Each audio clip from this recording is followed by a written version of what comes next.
Greetings, everybody, in drapery, week 8, fall semester 2019. Here we are, we're at the very end.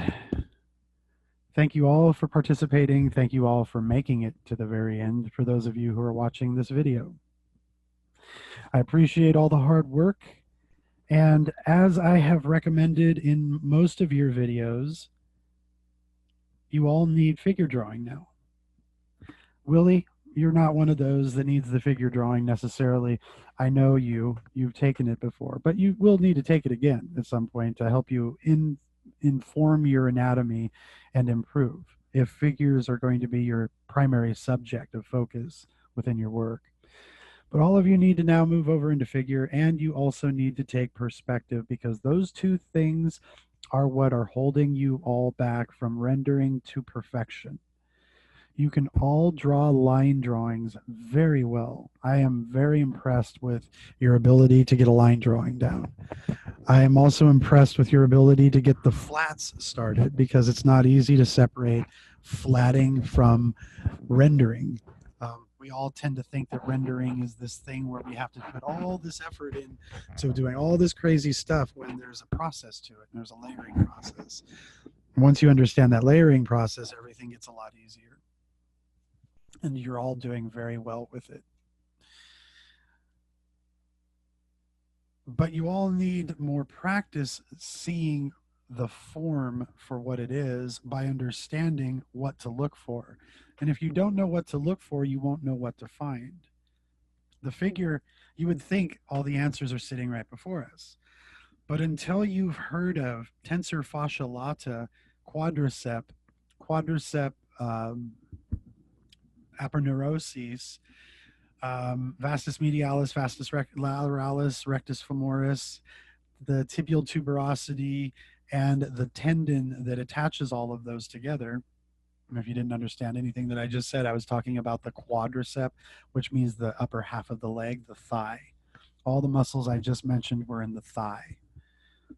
If you didn't know those names, you wouldn't know where I'm looking and where you're supposed to look.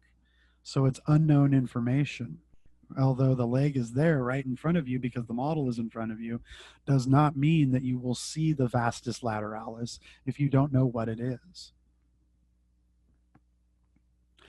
So most of you have issues with your shading of the human form under the drapery. You can all shade drapery quite nicely because that's what you've been doing all semester. You've been making folds look like folds, but you have not been turning them around a leg the way that the leg can help make the folds feel more three-dimensional. And again, not all of you are doing this in a way where it's just obvious that you've never done these things before, but some of you are definitely brand new to it. And some of you have been putting some time in elsewhere and definitely have some mileage already. And that's good to see, because you should be there at that point if you have had that kind of mileage. But now we need to advance them further. So like I said, the majority of you really do need to take figure drawing, and you also need to take a perspective class. And I know a lot of figure artists who thought they could get away with never having to take a perspective class because they thought they were going to be painting the figure. But do keep in mind that the figure is a three-dimensional object, and you are drawing from the front to the back, although it might not be as dimensional feeling as a room or a fence or a mountain. There is still back and front, side and other side, top and bottom, and that's perspective. And as long as there are sides to an object, you will need to understand the rules of perspective to help make that subject matter more dimensional. Because our goal in the end is not to make a fancy line drawing, it is to convince the viewer that what we have just made looks real. Or what we have just made has a stylistic choice to it that makes it look fun. Fun and real are a really great combination. But those are two avenues that we're taking the audience down. And most people have never had an art class, so most people are not going to understand anything that you're talking about when it comes to the subject of art. They just won't get it. and you can't expect them to understand it. That's why we need to make our art as good as possible to make it easy for them to experience. Because the less we put into the work that helps them understand what they're looking at in the work, the harder we have just made it on everybody to translate it, which more than likely means that the work that we make will not get very much of a response. And that's a horrible thing, putting all that effort into it to not have anybody show up to watch. That's sort of like a musical band that nobody knows about. And they go to a giant venue to play a concert, but they only get 3 people showing up. Art is also this weird thing where you don't really have a lot of connection with your audience um, unless you're an internet sensation of some sort, and that you've built your career entirely on friends and likes. Then the internet is definitely not a place where you're going to get a lot of that look, that feel.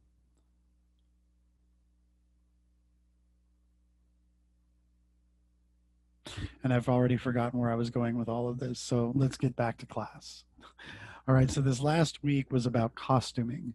And costuming basically means testing your skills on every level, from the most foundation basic to the most extreme rendering on both ends of that scale. That's what we're testing. Ah, somebody has shown up, so I am not speaking to myself. Hey, Peter. Glad you can make it.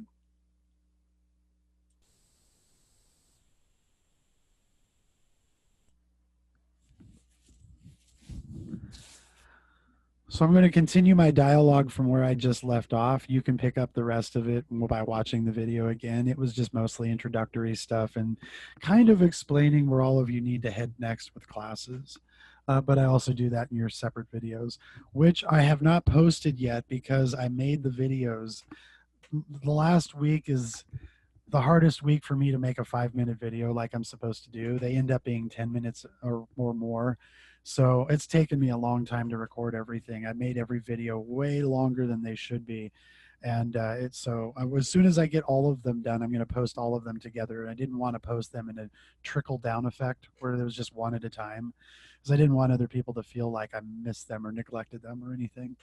So by middle of the afternoon here, everything will be posted up, and expect a slightly longer video because it's the wrap up video.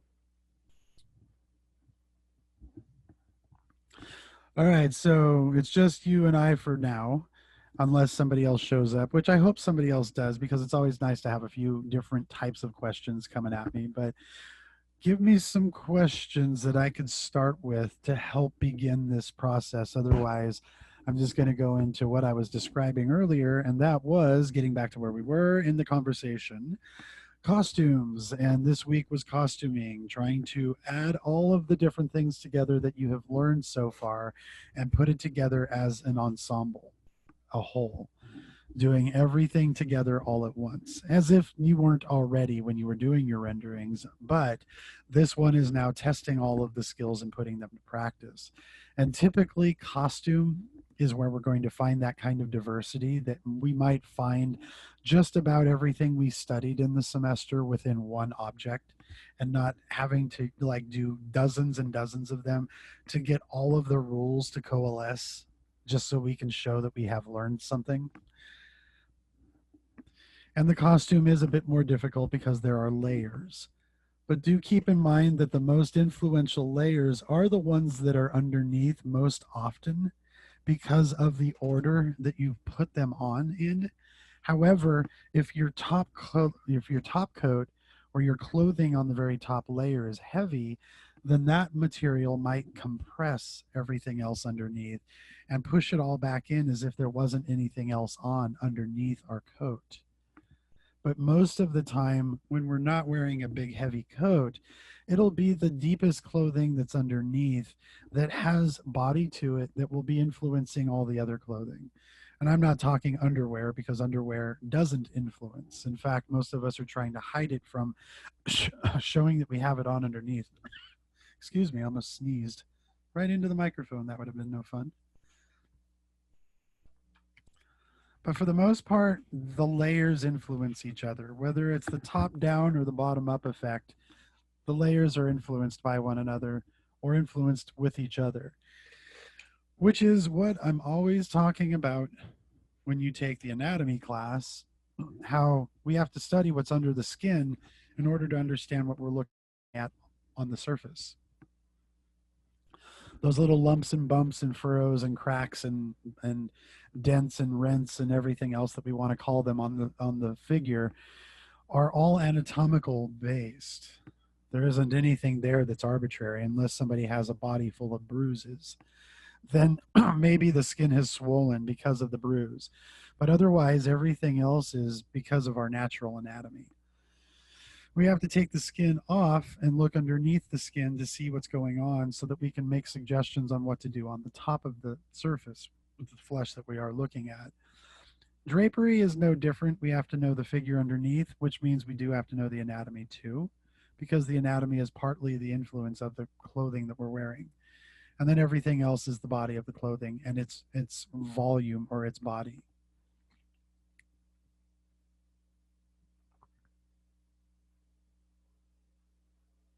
So Peter, I'm reading your question right now, and I'm going to read this for everybody else. Give me a second. I'm about to cough, and I'm going to turn off the mic so I can.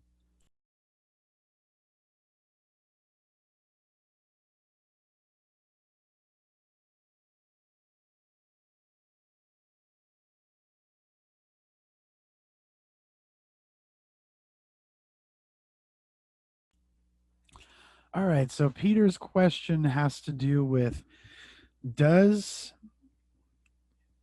it does it make a difference?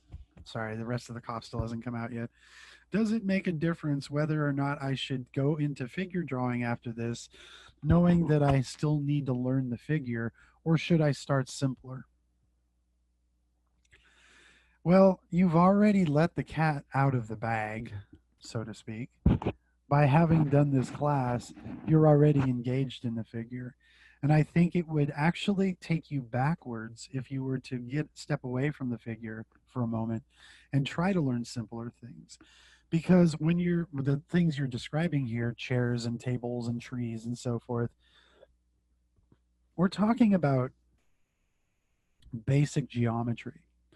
We're talking about simple geometric shapes that really remain simple for the most part. Like if we're looking at an iPhone, that's kind of a box form. Oh my God, I'm getting the hiccups. This is so stupid. Coughing and hiccups all on the recording. That's great. Um, the iPhone is a box with rounded edges. So it's a slightly more complex form. It's a combination of two, but it's still simple. Where the arm is a cylinder with maybe a box form at the end of it, right? And let me draw this out so we can all see this together. The arm is, and I will show this, the arm does start as a cylinder. Two simple paralleled lines. And it's only a cylinder if we wrap it with ellipses. But here's our cylinder form. This ellipse goes to this arm right up, or that half of the arm. And then our hand is right here. And in order to get the hand to work, we have to now kind of go into that cylinder form and change some things. So the forearm now has more of a block-like presence to it, while the rest of the forearm has a more cylindrical quality to it. Then when we get into the upper half of the arm, we have a cylinder that changes shape. It goes from narrow to wide and then back to narrow again, which we call the two cups kissing their lips. A very stupid analogy, I know, but it's the only one I can think of that I've heard of actually that I use that I can think of that has a shape that looks like this. I can also say, you know, those fancy buttons that are on snowboard jackets, but unless you snowboard, you won't know what I'm talking about. So drinking glasses, touching lip to lip would be something like we have in here. And then we have the spinning top or the radish like shape that sits up in here, right? This one goes like this, radish. So we have all these different shapes, which makes it what we kind of call more complex. However, you've been drawing the complex all semester now. You've been integrating a process into making a slightly more complicated figure. And it really truly makes zero sense to step back even farther unless you just found your entire drawing process absolutely miserable from the very beginning of the semester to the very end, and that nothing made sense to you the entire time, that you couldn't get it together and you couldn't figure it out. It just didn't work for you. And if that's not the case, which I don't think was your case, you seem to be pretty manageable throughout the semester. It wasn't like, oh my gosh, dude, you've never drawn the figure before and it shows. It wasn't like that at all. But since you haven't drawn the figure before, yes, please go into it now and work with the figure. Don't neglect it. Don't step away. Don't make it something that you neglect now for a semester or two, because everything you've just learned about drapery will also go away because you won't be practicing that and you will have to put it back to practice again. And be very aware of the amount of information that you learned in here. And that information is going away right now as we speak, unless you're practicing it continuously. So unless the first few weeks are still being implemented in these last few weeks, the first few weeks might already have been forgotten or mostly forgotten. And that's what that's what happens with any kind of intense class structure, right?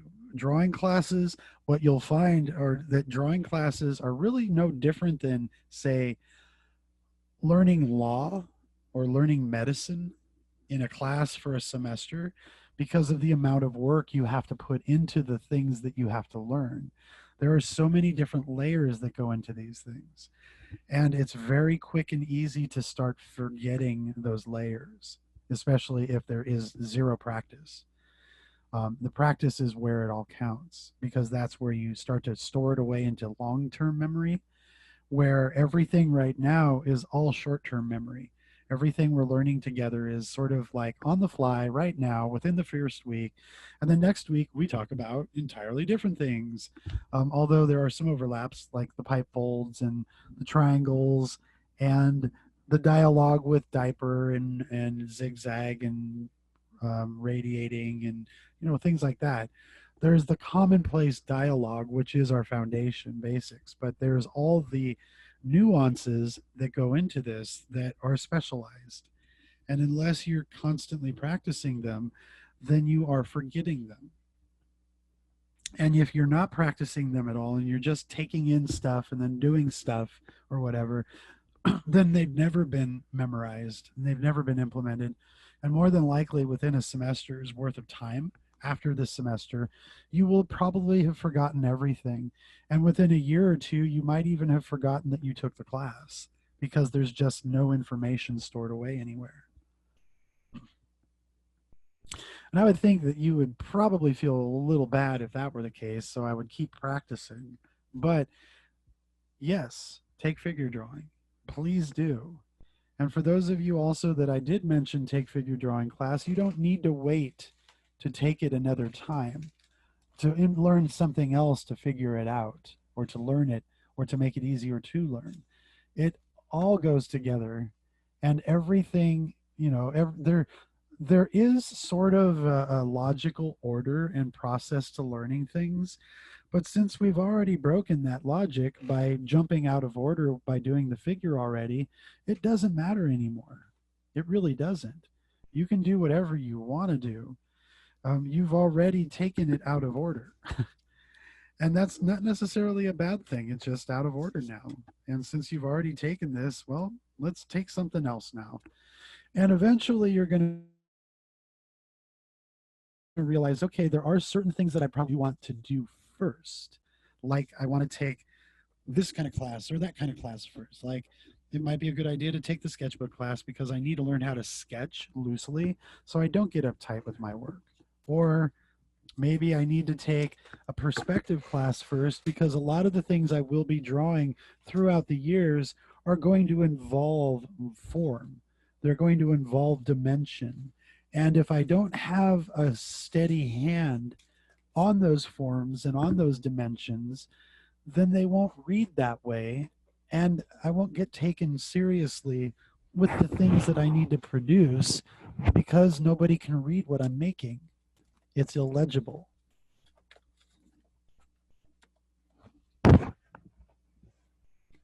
So in some ways, I think anybody could probably retrofit their studies and just make it work. There is a structural order to things, and that's always a better way to work. But if you're somebody who can still put it all together, then it doesn't matter how you do it. And so taking the figure out of order by taking it second, there's nothing wrong with that. You know, some people will call you crazy. Why would you do something like that? But, you know, whatever. Doesn't matter. We're here, we're doing it, we're good. You just kind of now have options as you move forward, and you have the choice in those options. You can choose whatever you want. You've kind of already done something. But like I said, things are a little bit easier if you have certain things out of the way. And obviously, the drapery stuff will be so much easier for you to do if you use the drapery more often and don't put it on hold for any reason. So, yes, take figure. I will see you next semester.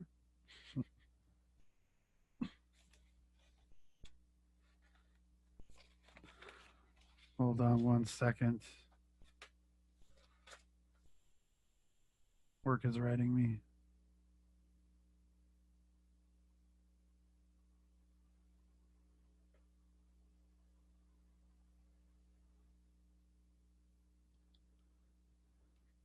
All right. So, Peter, any questions about what we studied this week that I can answer?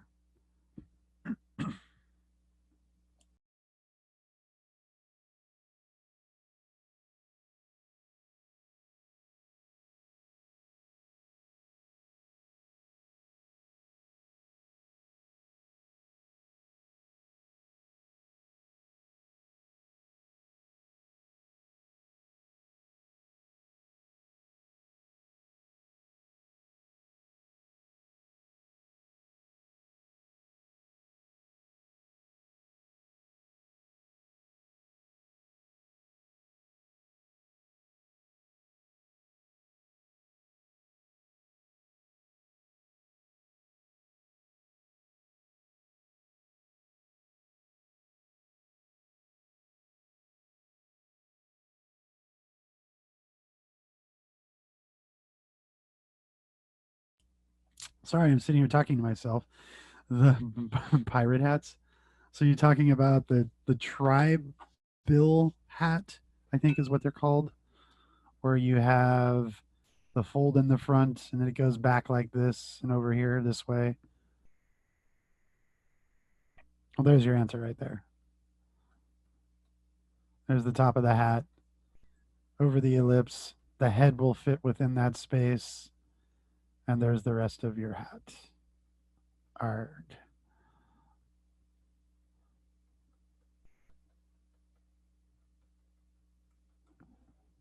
And there's the edges of the hat as they go back.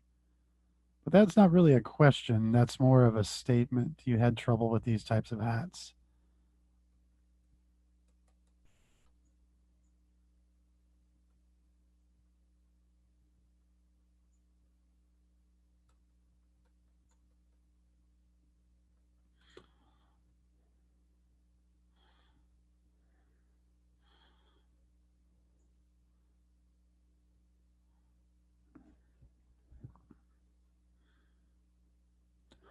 All right, so questions.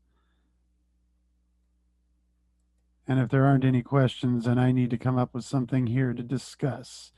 So, the real big thing for me, most of all, within the semester has been your abilities or not to connect with the figure that sits underneath everything and being able to actually work with that figure and not have any questions or doubts about that figure, right?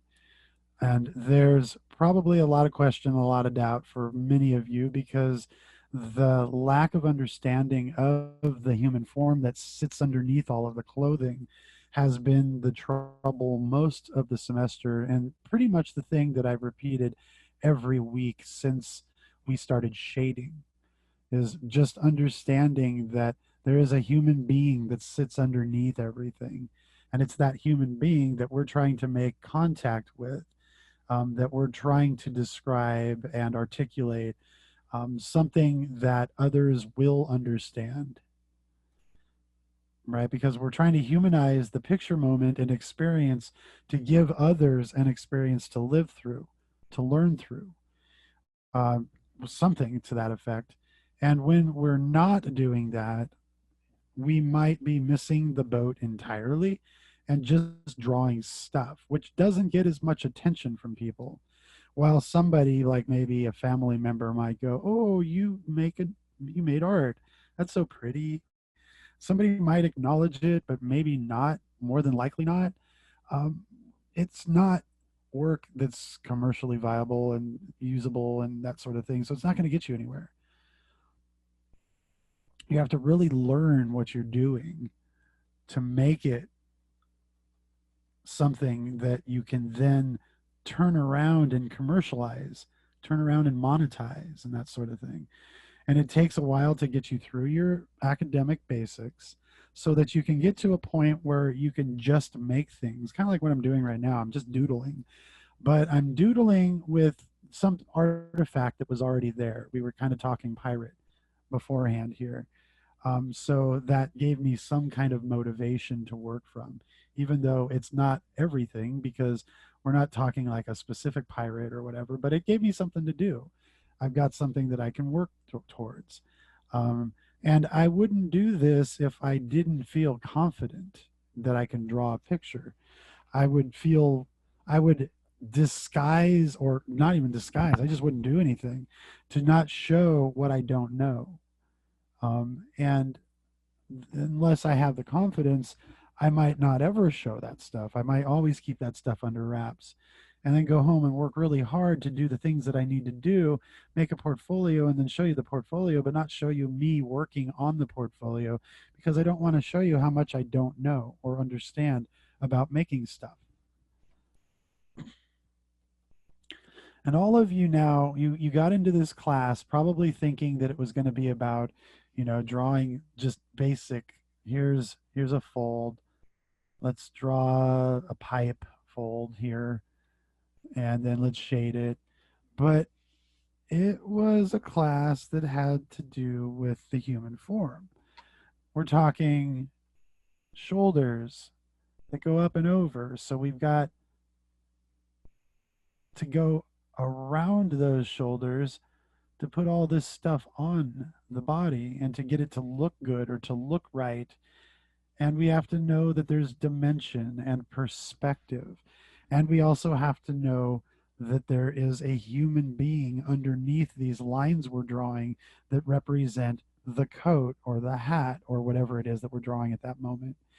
And that if we take it just a little bit farther and we really relate to all of the surfaces, not just the one that's visible at the moment, then we're going to actually produce and design something that feels right, that looks right, where our audience won't look at it and go, "What's that? Why does he have only one nostril instead of, whatever stupid things that people say when they notice that something is wrong." And why I say that is because people don't look at something and go, "Oh, I can see the story in it." They look at it and point out the flaws. We're all very good at doing that. I think it's part of our human nature to be that way, to point out the flaws. And it's not like we're trying to be an ass and just make somebody's experience really lame.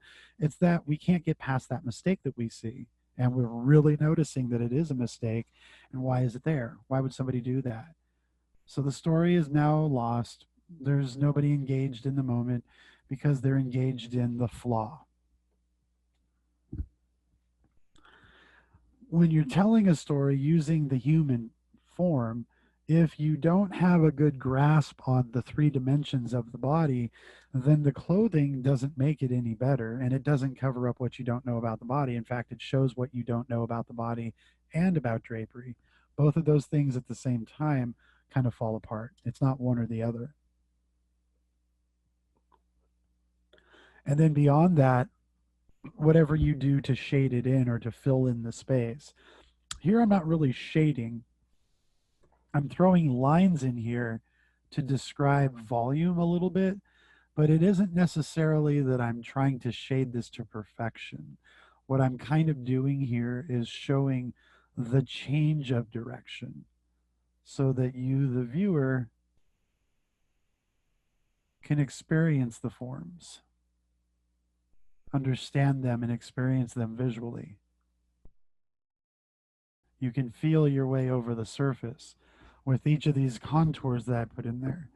And those contours are literally a volumetric experience. I want you to feel your way over the volumes instead of looking at the velvet, the crushed velvet that he's wearing, which would be an entirely different way of shading to get something to look like crushed velvet. It's going to take a long time too, because that shading requires a lot more intensity and to be a lot more macro about it, to get way down into the little nooks and the crannies and the details. But instead, what I'm going to give you is the form, because at least I know that underneath the coat that is being worn by this person, that there is a person underneath there, and that they are built a certain way, that they have a certain structure to them, and that that structure actually does influence the way that the drapery sits on the body. And what they do, if he's lifting his arm, it's going to influence this material. It's going to cause it distortions. And those distortions are going to move in the direction of the action. None of this, though, will make any sense to me if somebody hadn't or didn't explain it to me. And all I would ever see looking at the model would be the utmost of confusion because I don't have an explanation for it and I don't know what I'm looking at. It's all unknown.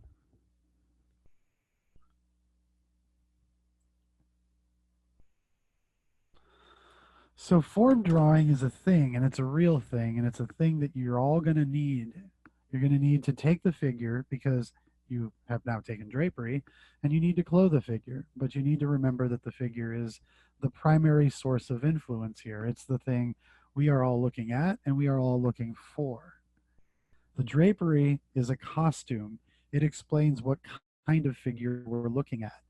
But it is not as important as knowing that the figure needs to be doing something for us to relate to.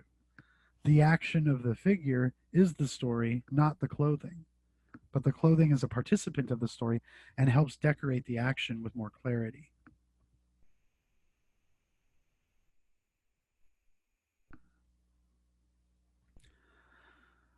Oh, Peter, I'm looking to you again for more questions. I'm sorry I have to use you in such a bad and harsh way. Others are going to watch this video and go, ouch, man, I'm glad I'm not him. He's getting slapped. But I need more fodder.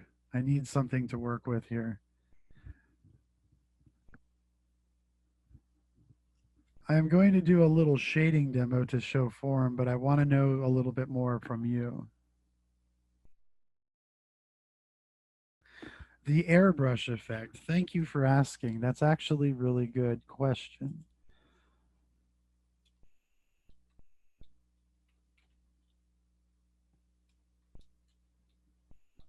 All right, so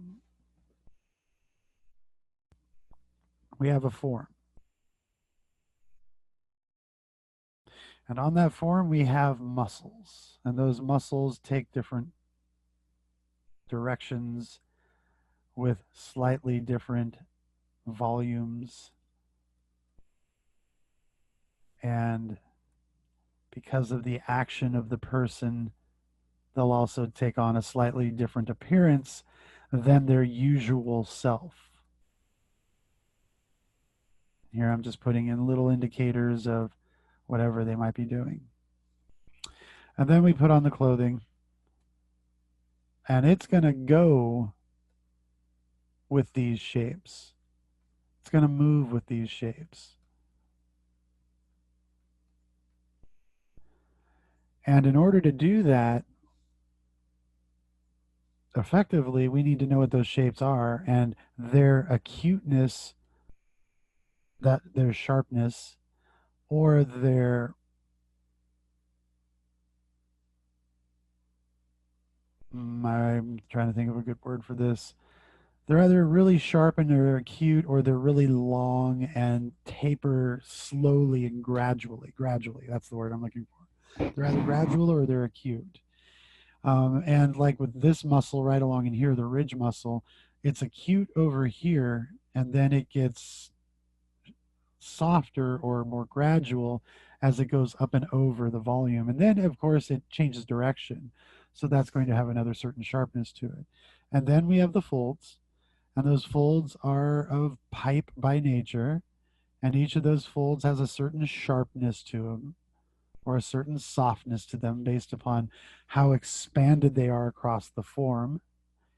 And then when we go to shade these things, they all need to read that way. So I'm going to shade my way, meaning not my way, but the way a painter would shade. And I'm going to think about these edges. Let's say a light source is coming from this direction. So we're going to have a shadow pattern right along here.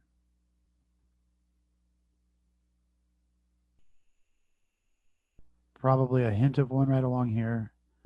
We're going to have a shadow pattern that probably comes down like this, heads back towards the elbow.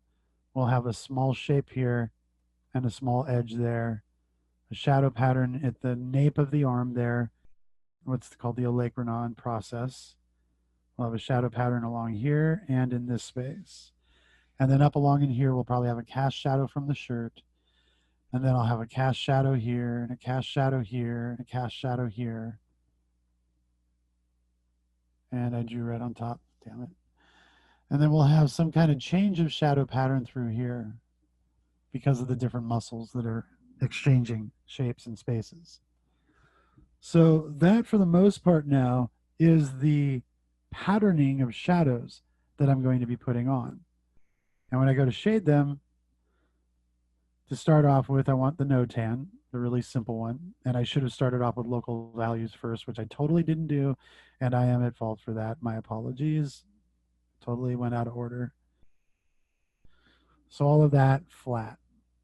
And then as I move forward, this muscle's a little bit larger through here. So the shadow pattern is going to have a softer edge coming off of the core or the terminator.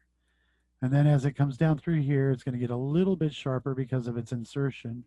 And then there might be a hint of a cast shadow, which means a little bit sharper there. And then it goes back into bigger forms again. And so the softness of that edge as it moves into the cylinder form of the body is going to be softer in some places. And as we go down through these areas, it gets sharper and more acute. Then along in here, we have a cast shadow on this side. And we have the form shadow that's sort of like going over, there's three muscles in here. There's one right here, there's one along here, and there's one down along in here. I didn't draw the line between those muscles, but I drew the shadow pattern changing at each of the junctures of those muscles. So the shadow pattern is helping us understand the different things that are going on under the skin because I'm not making a continuous edge out of it. And then the same thing happening down along in here. There's a small tendon underneath and then a bone on top, or bone on top, tendon underneath. This goes around the head of the bone through here. That'll drop into the hand and then into the fatty pad on the side. This goes down into the shadow pattern on the underside of the arm. The edges of this will be sharper back along in here, definitely sharp right here, softer through here, soft on this edge, but not as soft as over here. And this is going to be sharper than this through here is going to be a lot softer. So those are all the different shadow patterns, and those are the edges that I would be creating for the gradation off of them. Now, I can't, well, shit, chat.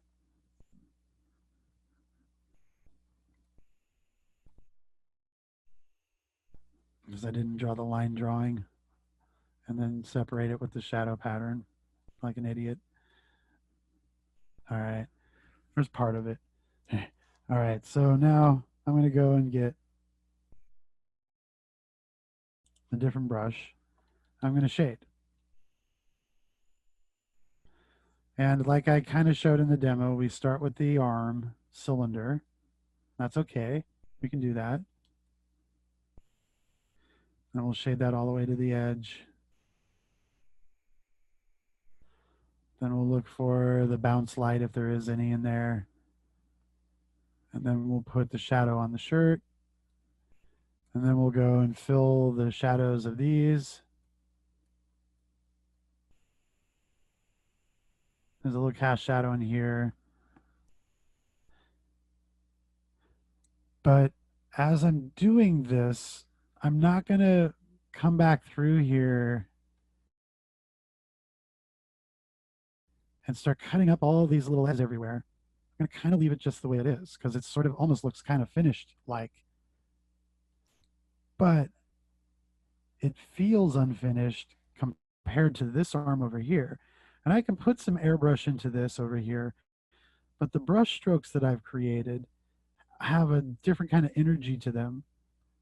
And you don't notice the airbrushiness as much. You just notice a softer edge where there should be softer edges. And I'm perfectly fine with that because I do need those edges to be soft looking. And I'll join these values together. But notice that there's no, like, it's just a big long cylinder. And I know that this is a cylinder form and that there's halftones on here that help turn the form to make it feel that way. But I also know how to paint, and I also know my form drawing well enough to know that I will get a cylinder-like effect as I start shading. I'm going to get it a little darker in here, but everything across the top up here is going to be a lot lighter. And as I bring this and this together, I just want to make sure that the values don't join together and become the same exact value. I want to make sure that there are distinctions between these values. And this coming down is a little darker along through here and so forth. And I want to get back to my crunchy brush though, because this airbrush is sort of changing the effect of how the brush feels.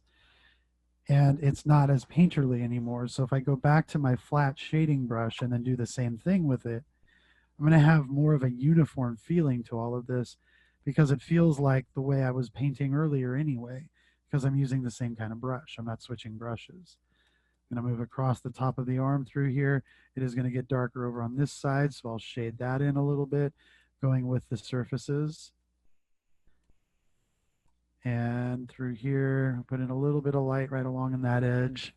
And then down along through here, these are going to change into halftones as they move forward into the arm. But there's still going to be, obviously I have to fill everything in, but there's still going to be the turn of the arm. It's going to be turning under and away from the light source. So I keep designing more plane break changes, more planes that help show more facets, more dimension.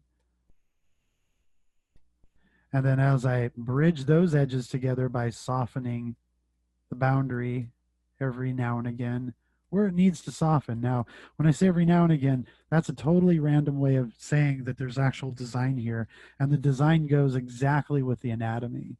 So it isn't just every now and again. It is very specifically turning where muscles are changing direction or where muscles are joining into the same space and inserting in where another muscle is starting from or whatever. And notice that the edges of this feel, especially not up here, I'm going to break those up right now. And as I do that, notice how the picture starts to feel, I don't want to call it painterly. I don't want to mislead, but there's not this soft, airbrushy, blurry kind of like everything is made of satin feeling to it. There's some like chiseled, like it's, especially for this arm, it's very masculine looking with all these little different separate facets on the form. And that's exactly it anyway, because the human body is not a smooth shape. it is very complex. And I'm going with the complexity of it. I'm thinking about how light is falling over the form. It's brightest on this side of everything. So as I keep making more of these, I just need to make sure that they go from light to dark, light to dark, light to dark. Each one of them has that light to dark transitional feeling to it.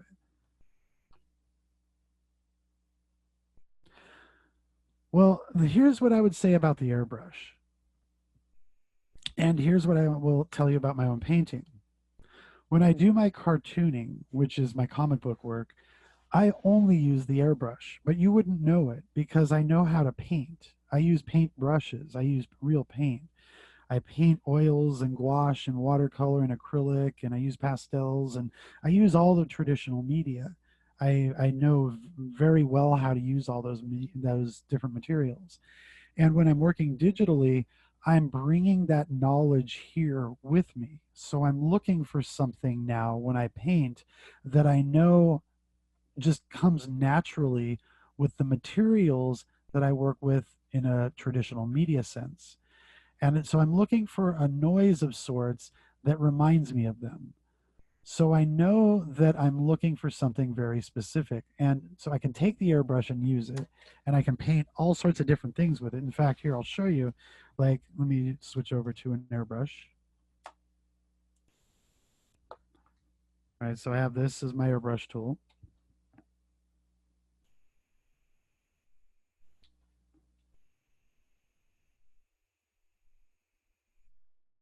Yes, yes, that's exactly it. You just said, oh, so it's less the tool and more that you need to understand the underlying principle to make it work. Correct. Absolutely correct. So here's the airbrush. You know, we can do soft edges like this, but I can also kind of make it a little bit bigger. And instead of using it like this air can that you just keep spraying back and forth and back and forth, I'm breaking up the brushwork, so to speak, by going across the form instead of down the form only. But I know I'm making a shadow that's going down the form, but I'm breaking it up. And then I'm going to use things like the marquee tool, come along in here, and then I'm going to paint into that edge to finish the shape. Right now I have my shape, and then I'm going to make it a lot smaller.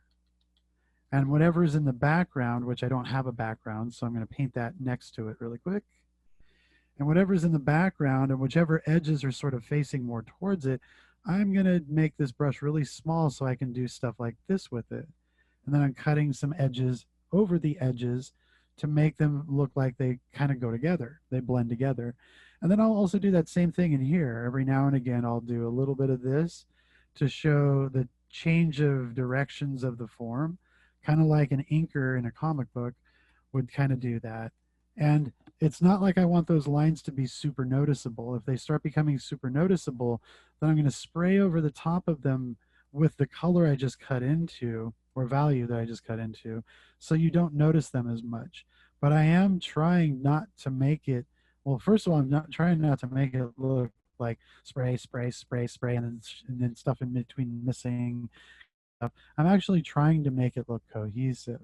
And it's going to take some work doing that, going back and forth between a bigger brush and a smaller brush, between hatching edges in, between going with the form and blending edges together, by going back behind the form and finding places to blur the edges into each other so it feels more atmospheric and dimensional, trying to find a mixture and a combination that will get me this right here and not this over here, which makes it feel like all I had was a spray can and a cylinder and that's all I did. Right? That does, do you understand now though, looking at this, what I mean by over airbrushed? Does that look over airbrushed to you compared to this right here?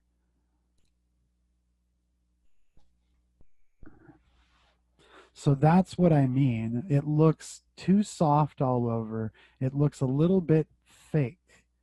It doesn't have grit to it.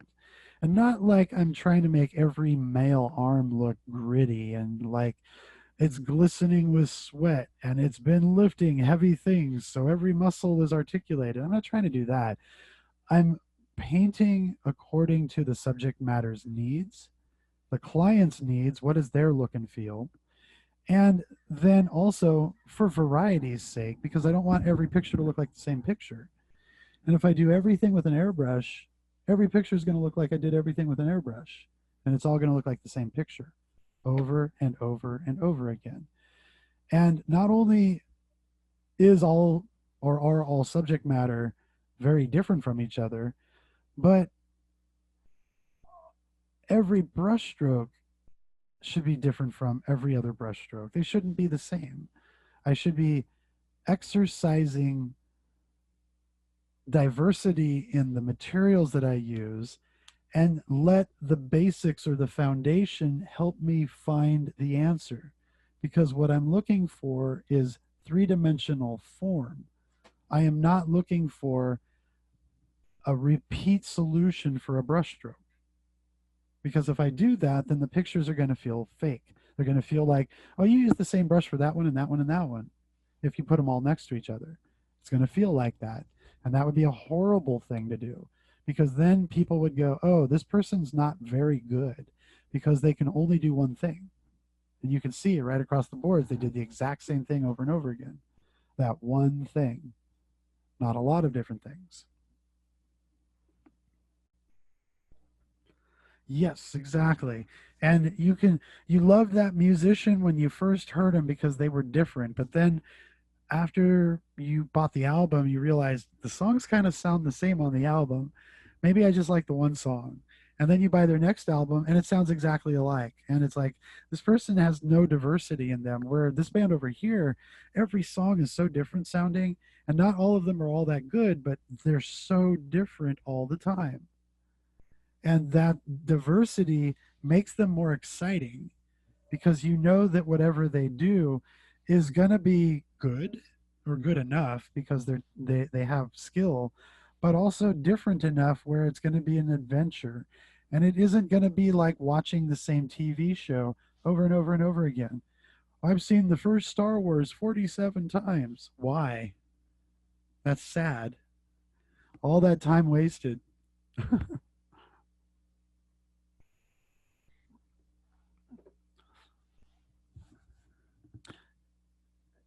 Throw me some more questions. That was good dialogue right there. You get it. You at least understand what I'm talking about there. Now you've got to go put it to practice. And the way that I would probably do that would be to, like what I'm doing here, instead of painting with the form this way, go around the form this way as you begin to understand it better, and just practice and make sure that you do them and be okay with them being ugly and not good and everything else, because you're trying to figure it out. You are trying to learn how to do it, so it's not hard for you to do. Is it important to do personal artwork as we train? That's a good question too. And I actually like that question a lot, and would be something that I would talk about in class, even though I probably shouldn't be.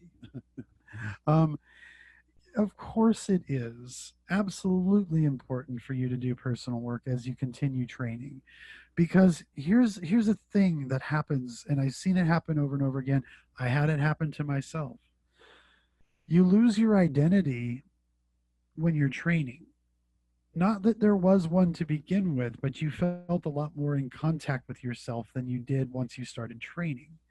And as you train, you mold into the identity of what it is you're training from or who it is you're training from. But you start turning into that.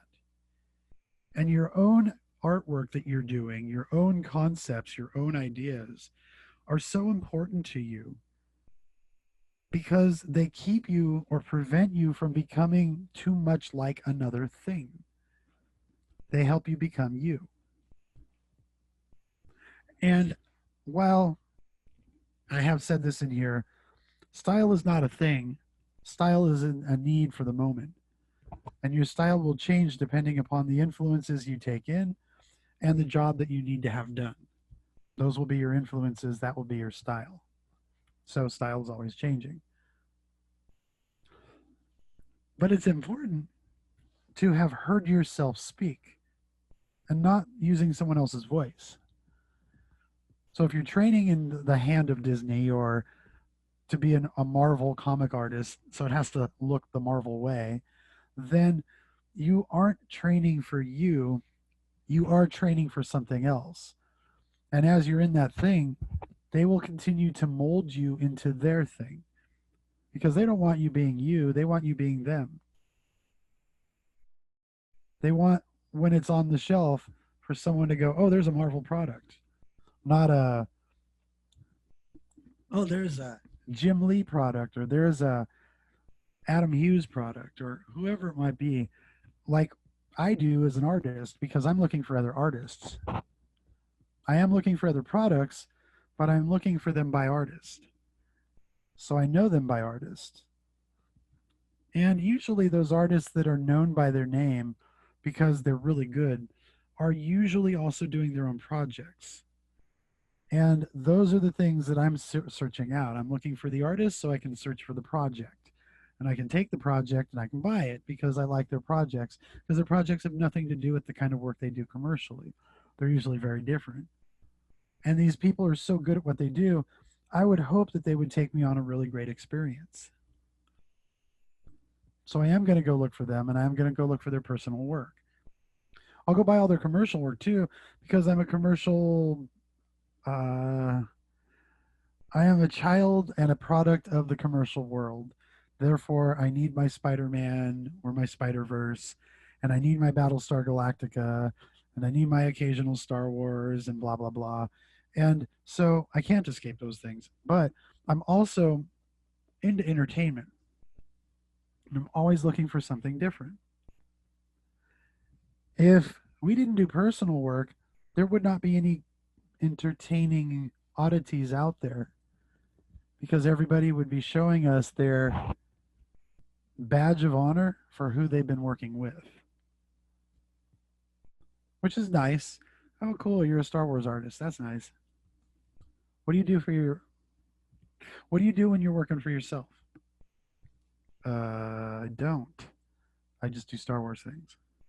Well, that's unfortunate because then you don't really have a whole lot more to say. And I don't know enough about Star Wars to have an in depth conversation with you about it. I don't know if you do either, but you probably have a lot more understanding of it. And if I was a Star Wars fan, I'd get a lot out of you. But as far as like you as an artist goes, I'm not talking about you as an artist. I'm talking about the product that you make. So I'm not including you in the conversation at all. I'm just using you as a way of finding out more about what I like a lot. And you just happen to work there. So I'm asking you about it. I think as an artist, you would probably feel impersonal then after that conversation, right? Like, who am I talking to and why am I talking about the product? Don't you want to know about me? I make art. Yeah, that's cool.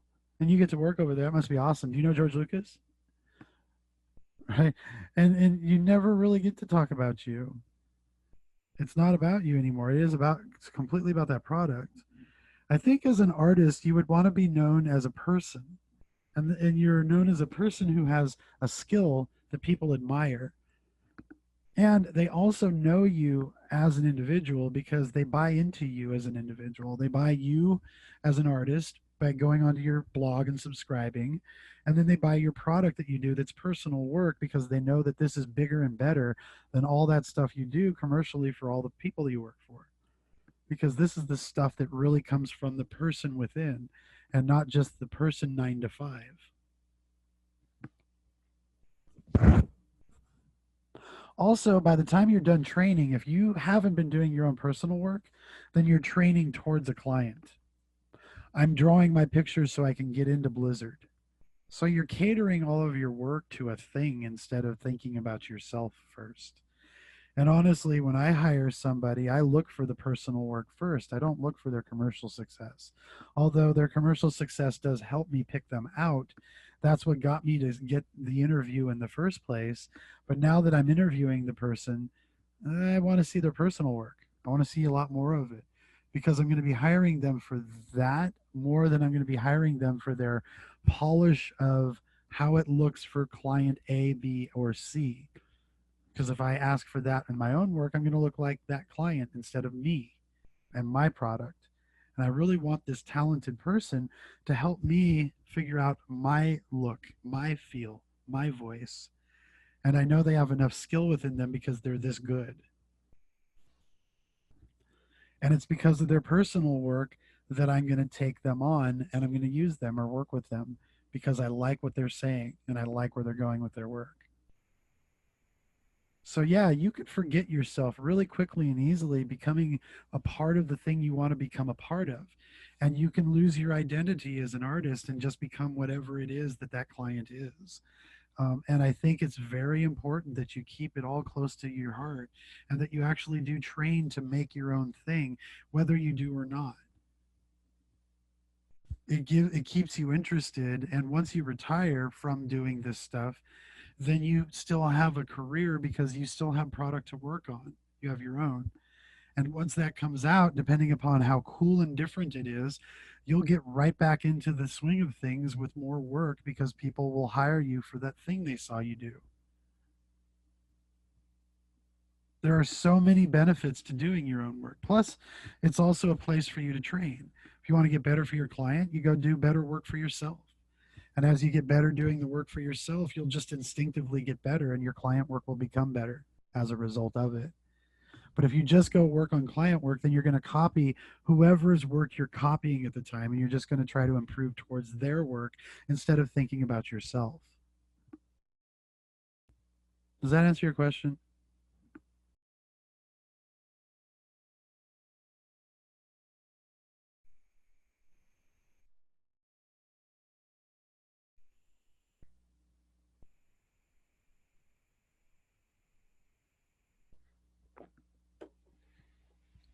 Cool. No, and like I've said before too, there are no like funky or weird questions in here. Every question is a valid question. Just make sure you ask it. If there's something you're really in need of knowing, make sure you ask the question. If it's something I don't know, I'll tell you, you know what? I have no idea. But if you write me later this afternoon, I'll know a lot more about it by then. Or whatever. I'll say something.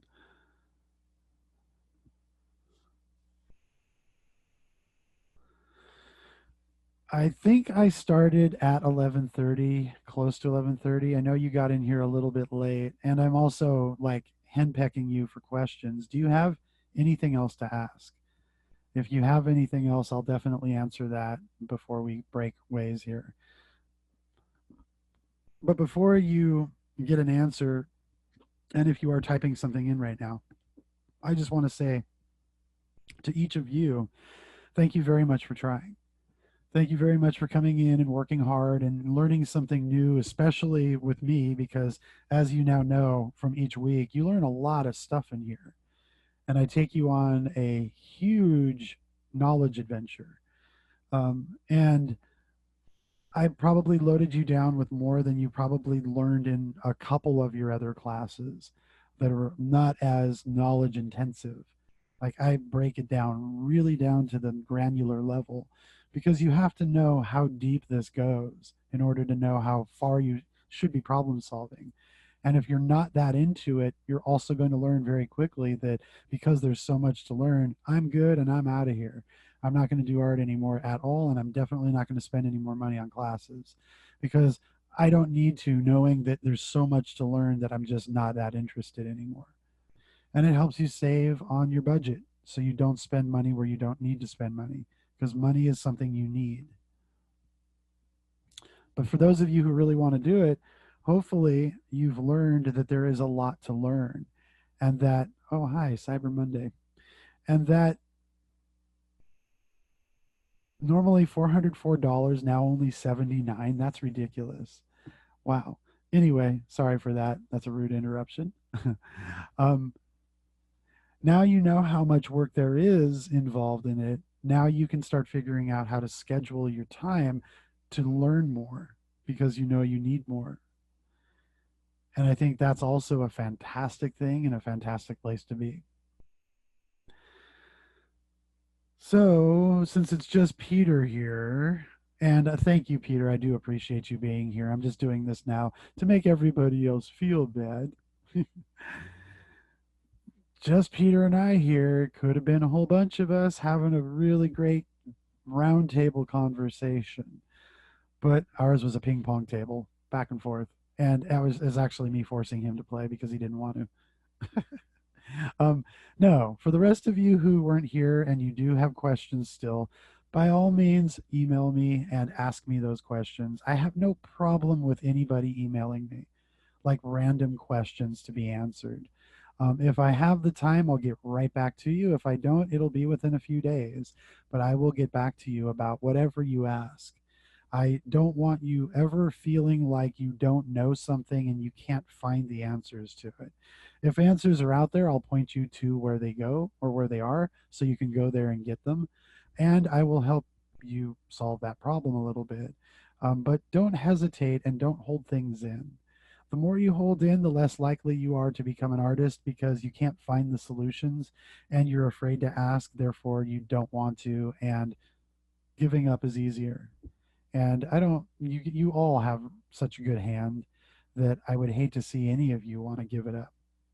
But also, do keep this in mind that when you are asked to do something specific, please do it the way you were asked and don't just do it your own way, because that's also showing that you either don't care, you're not listening, or you're unconcerned about that. And in any of those instances, you're fired. You just will not work for anybody.